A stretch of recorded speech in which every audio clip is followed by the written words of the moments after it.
এত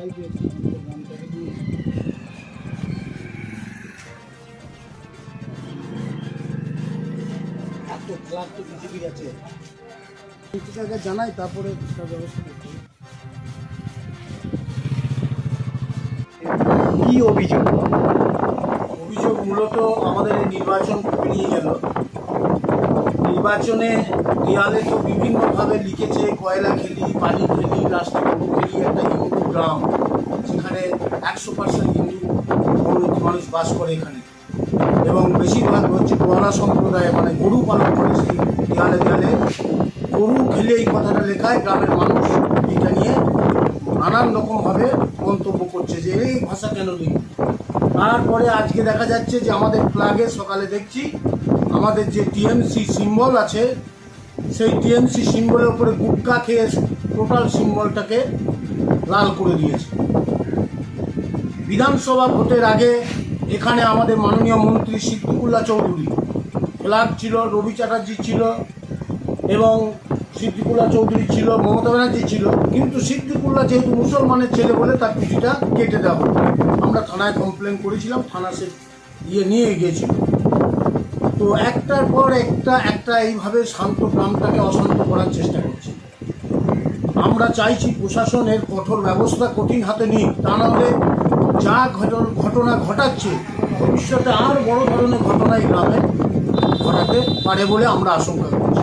এটা কোথায় হলো, কেন হলো এবং কি ভাবলেন এই ব্যাপারটা? এই ব্যাপারটা একটার পর একটা করে আসছে। আপনি দেখলেন যে বিজেপির কত ফ্ল্যাগ পোস্টার আছে, কোথাও একটা দাগ পর্যন্ত নেই, অথচ আমাদের ফ্ল্যাগ ফেস্টুন নিয়ে এইভাবে নোংরামিগুলো করছে।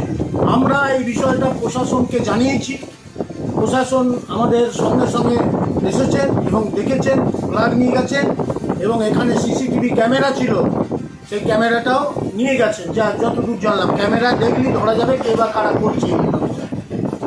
তাই সে আমাকে আশ্বস্ত করলেন যে যেহেতু আমাদের আইনের আওতায় আমরা দেখেছি, আমাদের ওপর ছেড়ে দেন, আমরা বিষয়টা দেখছি। তাই আমরা এখন চুপচাপ আছি। এই গ্রামটা হচ্ছে আসানপুর মন্তেশ্বর পঞ্চায়েত এলাকার 36 নম্বর বুথ আসানপুর। এখানে আমরা হিন্দু মুসলমান পাশাপাশি বাস করি, পাশের গ্রাম বুঝগড়ি আর সোনাডাঙ্গা, আমাদের মধ্যে কোনো বিভেদ নেই।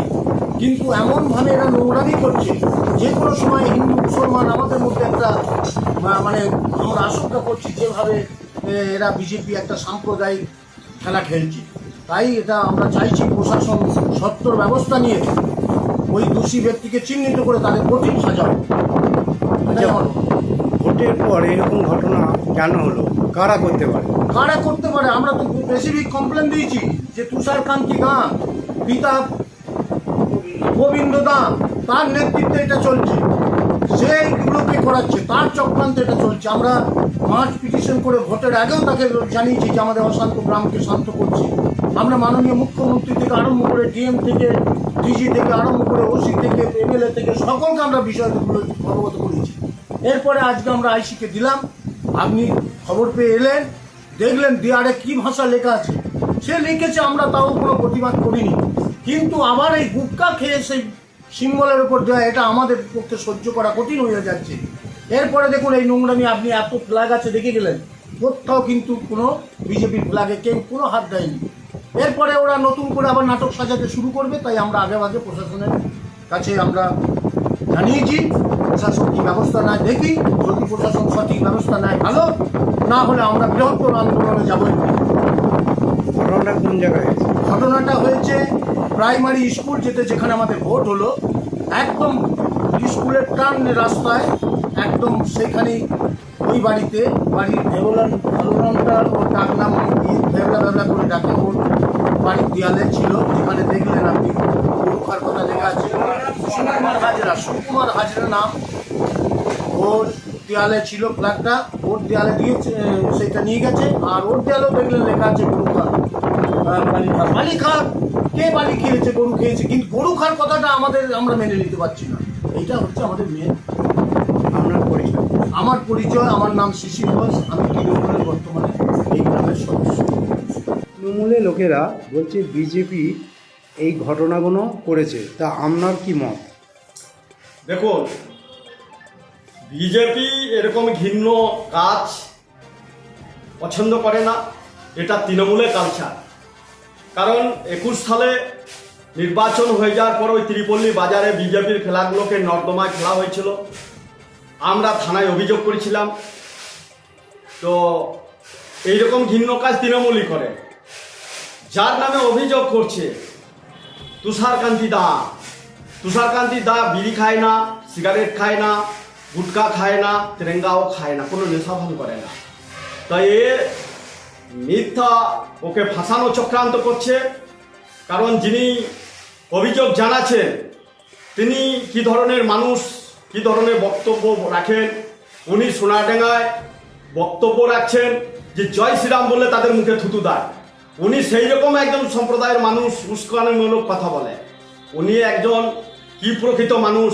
উনি যখন বামফ্রন্ট করতেন তখন ওই শাহপুরের শান্ত জায়গাকে অশান্ত করেছিল, ওই আসানপুরকেও ওইভাবে অশান্ত করেছিল। ওনার কালচারই হচ্ছে দাঙ্গা লাগানো। উনি একজন দাঙ্গাবাজ। উনি এখন তৃণমূলের ঠিক মতো জায়গা পাচ্ছে না। এই প্রকাশ্যে আসার জন্য উনি বিভিন্ন রকমের একটা সামনে আসার একটা চেষ্টা করছে। এইরকম ওনার কালচার। এই যে দেয়ালে লেখা আছে গরু খেলি, বালি খেলি, এই সম্বন্ধে আপনার কি মতামত? আরে গরু তো লক্ষ লক্ষ গরু।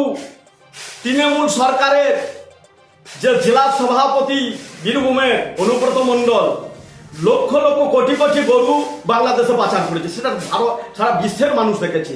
এ তো ভাবার কিছু অবকাশ নেই। গরু তো টিএমসি কালচার তো এইটাই, যে হাজার লক্ষ লক্ষ কোটি কোটি গরু বিদেশে পাচার করা। এটা তো লেখা ঠিকই আছে।